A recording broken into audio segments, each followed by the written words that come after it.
Bonjour à tous, c'est Gilles Mansillon, je venais vous saluer aujourd'hui. Je voulais faire une vidéo. Je voulais dire, avant de commencer, que bon, ça m'arrive de faire souvent des vidéos, de ne pas être à 100%. Mais enfin, je me dis, si je devais attendre de me sentir absolument à 100% pour faire ces vidéos, j'en ferais très très peu. Donc je préfère y aller. Des fois, il y a des petites erreurs, des petits lapsus, des petites erreurs dans la vidéo anglaise, française, dans les traductions anglais et français dans ma tête. Mais enfin bon, je pense que c'est quand même bien de continuer à communiquer sur ces idées. C'est pas des absolus, c'est des pensées, des idées, des possibilités. Essayer d'offrir des situations pratiques aussi pour pouvoir permettre de commencer à avancer vers des choses qui sont plus intégrées. Savoir que bon, il faut vraiment comprendre que la vie, c'est un parcours, c'est une expérience, c'est pas vraiment une destination, même s'il y a toutes sortes de destinations qui nous attendent, des destinations merveilleuses à la fin du journée, à la fin de la vie, quoi, à la fin de ce que l'on appelle la vie. C'est-à-dire que bon, on doit tous passer par l'expérience de l'ascension, que ce soit à travers la perte de notre corps physique ou à travers l'intégration de cette conscience dans notre réalité physique.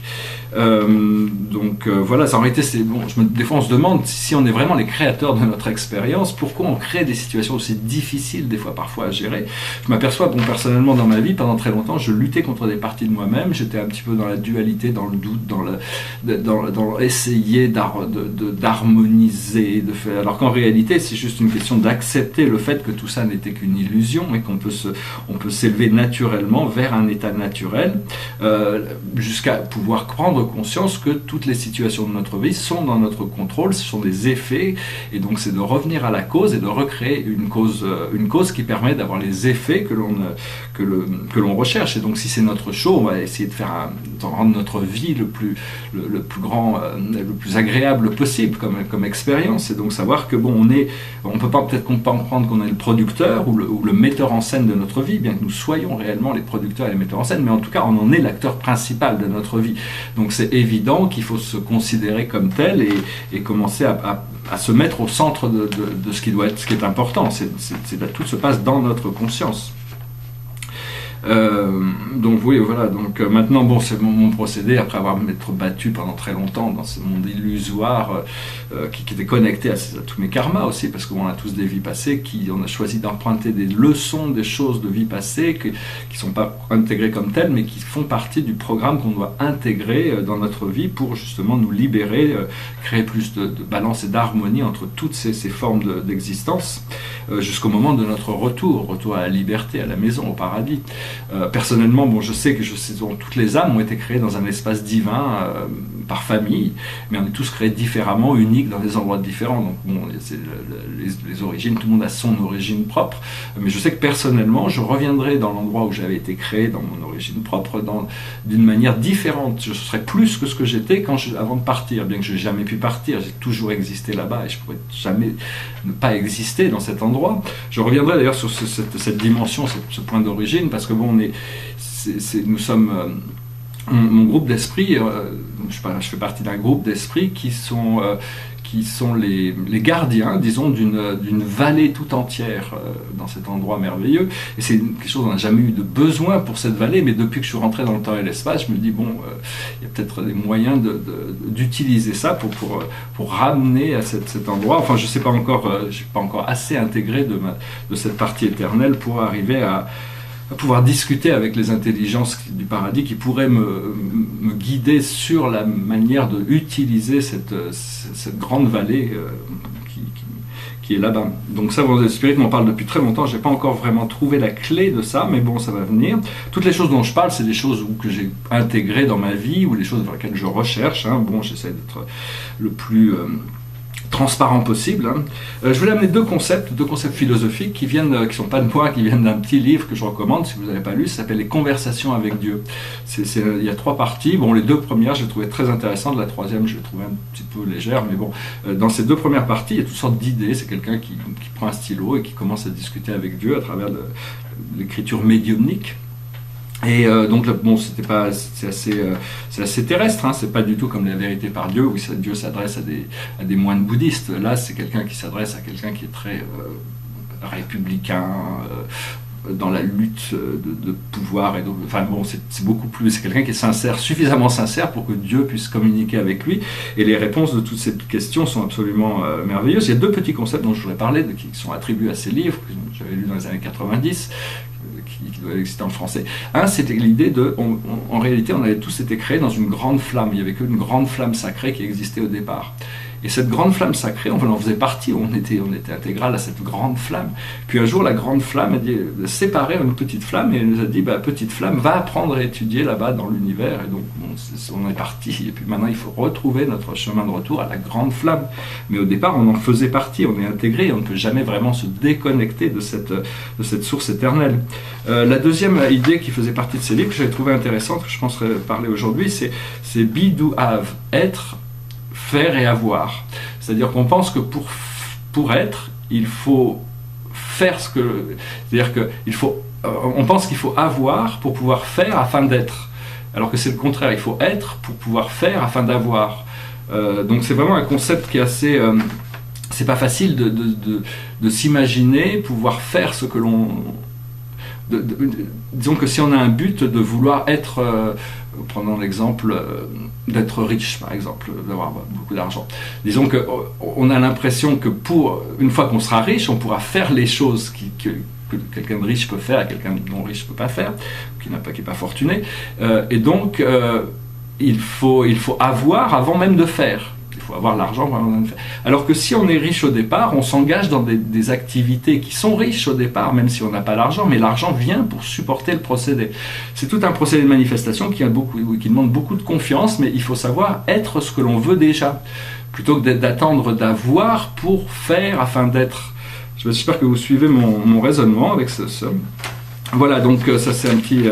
c'est devenir ce que l'on veut être déjà. Si on est sûr de ce que l'on veut, on le devient et l'univers s'accorde avec tout ça. C'est juste une question d'alignement et de faire... Il n'y a pas besoin de beaucoup d'efforts une fois c'est-à-dire que l'exemple biblique, par exemple, c'est que Moïse n'avait jamais douté que Dieu allait ouvrir l'eau devant lui. S'il y avait eu un doute, ça ne serait pas passé. C'est pareil pour tous les miracles qui ont pu être accordés. Ces maîtres ascensionnés qui ont créé ces choses n'avaient aucun doute sur le fait de leur habilité à manifester ces choses. Et pour nous, il y a encore des doutes dans notre procédé de manifestation. C'est vrai que souvent, on arrive très près des choses et puis au dernier moment, il y a quelque chose qui fait que ce que l'on veut ne se passe pas. Donc c'est quelque chose d'assez commun. Mais ça, c'est parce qu'il y a un petit détail à régler à l'intérieur de nous qui empêche ce chose de se passer. Et tant que cette chose n'est pas adressée, c'est à l'intérieur que ça se passe. À ce moment-là, une fois que tous les flots sont débloqués, à ce moment-là, les choses se passent bien et les manifestations arrivent. Je voulais dire, je m'étais posé la question par rapport à un astéroïde dans l'astrologie qui s'appelle Davida, qui me contactait toujours. Et je me suis renseigné un petit peu. Enfin, Davida, c'est un astéroïde qui parle de l'enthousiasme à propos de l'exploration. Je suis un explorateur enthousiaste. Je voyage beaucoup. Et donc voilà, ça partage. C'est pour ça que ça connecte avec mon énergie. Je veux dire aussi un petit peu, il y a deux seuls réseaux sociaux que je m'intéresse, c'est YouTube, parce que ça me permet de communiquer et puis de recevoir aussi des informations, et Instagram, c'est le monde de la photo. Bientôt je vais me remettre à la photo, et des fois il y a des petits messages de sagesse. J'en ai trouvé un qui était intéressant, je partageais avec vous, c'était sur Instagram, qui était si le service est en dessous de vous, la gouvernance est au-dessus de vous. Parce que, dans un sens, c'est vrai, moi je ne veux pas servir, je veux diriger, mais le fait de servir ou de gouverner, c'est vraiment le plus haut niveau de service, c'est avant tout d'être au service de tous. Donc ça, c'est une petite phrase de l'internet, de partage. C'est vrai qu'il faut vraiment il faut trouver du plaisir à créer la vie, du plaisir à vivre la vie qu'on a créée, de choisir, parce qu'on l'a choisi, et donc c'est très important de ramener la joie au centre de la vie, comme c'était Spinoza qui vont remettre la joie au centre de la vie. Et donc culturellement, c'est très important d'intégrer ça. Parce que dans la tempérance, notre aspect, c'est que dans la tempérance, pendant très longtemps, je me disais que mon but pour arriver à l'ascension spirituelle, c'était de passer par-dessus tout mon karma, donc d'éliminer toutes mes faiblesses et de les remplacer par des forces. Seulement, c'est quelque chose, je m'aperçois que c'est beaucoup plus difficile à mettre en place. Donc ce qu'il faut, c'est diminuer ses faiblesses et augmenter ses forces un peu plus chaque jour. C'est beaucoup plus réaliste que de vouloir tout éliminer et de vouloir passer à un état de complète élimination en une seule étape. Parce que bon, toutes ces choses qui nous retardent, c'est le travail de notre vie. On s'est incarné avec ces choses pour justement apprendre et nous en libérer. Mais bon, il faut passer le temps, il faut passer l'énergie, et jusqu'au moment où on retourne à nous-mêmes, on se connaît nous-mêmes, on devient confortable avec notre vaisseau, notre vie, toutes les circonstances de notre vie. Et donc accepter le procédé de transition entre la matière et la lumière, parce que c'est quelque chose de très difficile, et au plus on s'avance, au plus les difficultés viennent, non seulement parce que bon, on a beaucoup plus on a beaucoup plus de présence, donc on s'élève dans des dimensions supérieures, donc forcément les challenges sont peut-être plus importants, mais c'est surtout qu'en vivant dans un univers aussi dualisé, au plus on devient lucide, au plus on s'aperçoit que la société marche sur la tête. Et donc il faut accepter toutes ces pas devenir victime, mais il faut petit à petit adresser les choses les unes après les autres de manière douce et lente et progressive, parce que sinon ça créerait beaucoup de chaos. Et donc au plus on s'élève dans la lumière, au plus on voit où les choses en sont, mais au fur et à mesure qu'on s'élève dans la lumière, tout l'univers est élevé avec nous dans une même manière, donc Dieu nous assiste quand même collectivement. Parce que bon, la vie a besoin de tester nos croyances, hein, quand même. Il faut voir que bon, on est tous testés, et des fois les réflexions de la vie ne sont pas consonantes avec nos désirs internes et nos intentions. Par exemple, Spinoza, qui cherchait le philosophe Baruch Spinoza, qui cherchait à enlever toute superstition, prouver l'existence de Dieu, remettre la joie au centre des choses, a été expatrié, excommunié, rejeté. C'est pareil un peu pour Nietzsche. Il dit, Nietzsche est toujours dans l'acceptation de la vie, dire oui à la vie, amor fati. Mais en contraste, sa vie était complètement, il ne pouvait pas vendre ses livres, il était pauvre, il n'avait pas de relation, les femmes n'en voulaient pas. Enfin, je veux dire, c'est-à-dire que bon, tous ces grands stoïques ont appris un petit peu à gérer leur situation, et avec ça, au plus on essaye d'être avant-garde et se sortir des ombres, des fois, les ombres se rajoutent donc il faut arriver à comprendre que tout ça n'est qu'une illusion, et au plus quand on réalise que tout ça n'est qu'une illusion, les voiles se dissouent naturellement, on revient à une réalité qui est plaisante, intégrée, et on s'aperçoit qu'on peut lâcher prise sur toutes ces choses. Voilà, j'espère que ce message aura été intéressant pour vous. Je vais tirer quelques cartes, et puis je vais chanter une chanson. Ici derrière moi, c'est le tableau numéro 3 de tableau astronomique que j'avais fait. J'ai eu une longue idée de faire des grands formats avec plein de subtilités qui vont être ajoutées dans ces tableaux. Alors, la sagesse du jour, c'est la confiance. Il faut avoir confiance, il faut pas douter, il faut avoir confiance.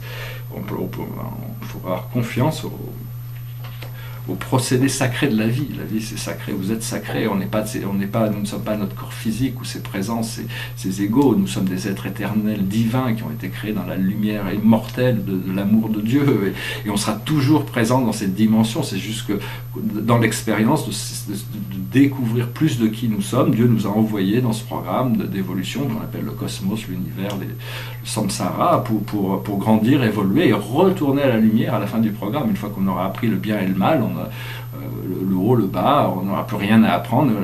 Notre point focal d'attention sera dans notre retour à la source. Et au fur et à mesure, les distractions deviendront de moins en moins distractives, parce que la volonté va se solidifier dans ce sens. Donc il faut avoir confiance en général. Le message général, ce que l'on doit comprendre, c'est créer. Qu'est-ce que l'on doit créer? Comment on crée? Créer avec nos pensées, avec nos émotions. Comment on crée? La création, tout est création. On est des créateurs, et donc il faut apprendre à créer. Il faut apprendre à assumer notre création, savoir qu'on est des êtres très puissants qui peuvent manifester toutes sortes d'expériences. Ce que l'on doit faire, c'est la naissance. On se prête à renaître. C'est renaître dans le monde spirituel, renaître un être supérieur, renaître en une forme nouvelle, une forme différente. Au plus on dit oui à la mort, au plus on renaît, au plus on naît. Et donc c'est accepter soi-même comme un nourrisson, comme un nouveau-né tous les jours. Comme il y a ces parties il y a toutes sortes de parties à l'intérieur de nous-mêmes, mais il y a vraiment une transformation d'une partie, de la partie ancienne et dualisée vers quelque chose de plus intégré, cristallin, léger, gracieux, dans l'acceptance de cette nature intérieure qui est conditionnée par notre habilité à vivre dans le beau, le vrai, le bien, et d'être sincère et de continuer à suivre la voie du cœur.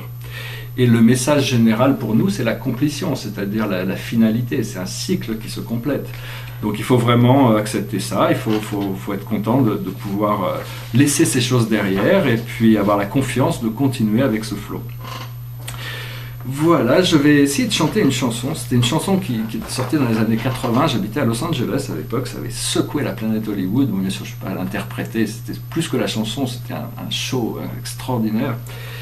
Mais c'est une chanson de Michael Jackson et Lionel Richie. Ça s'appelle We Are the World. There comes a time when we heed a certain call, when the world must come together as one. There are people dying, and it's time to lend a hand to life, the greatest gift of all. We can go on, pretending day by day that someone somewhere will soon make a change. We are all part of God's great big family, and the truth, you know, love is all we need. We are the world, we are the children, we are the one that makes a brighter day, so let's start giving. There's a choice we're making, we're saving our own life. It's true, we'll make a brighter day, just you and me. Send them your heart, so they'll know that someone cares in their life. We'll be stronger and free, as God has shown us by turning stone to bread. So we must all hand the helping hand. We are the world, we are the children, we are the ones that make a brighter day, so let's start giving. There's a choice we're making, we're saving our own life. It's true, we'll make a better day, just you and me. When you're down and out, there seems no hope at all. But if you just believe, there's no way you can fall. Well, well, well, well, let's realize that change can only come when we stand together as one. We are the world, we are the children, we are the ones that make a brighter day, so let's start giving. There's a choice we're making, we're saving our own lives. It's true, we'll make a better day, just you and me.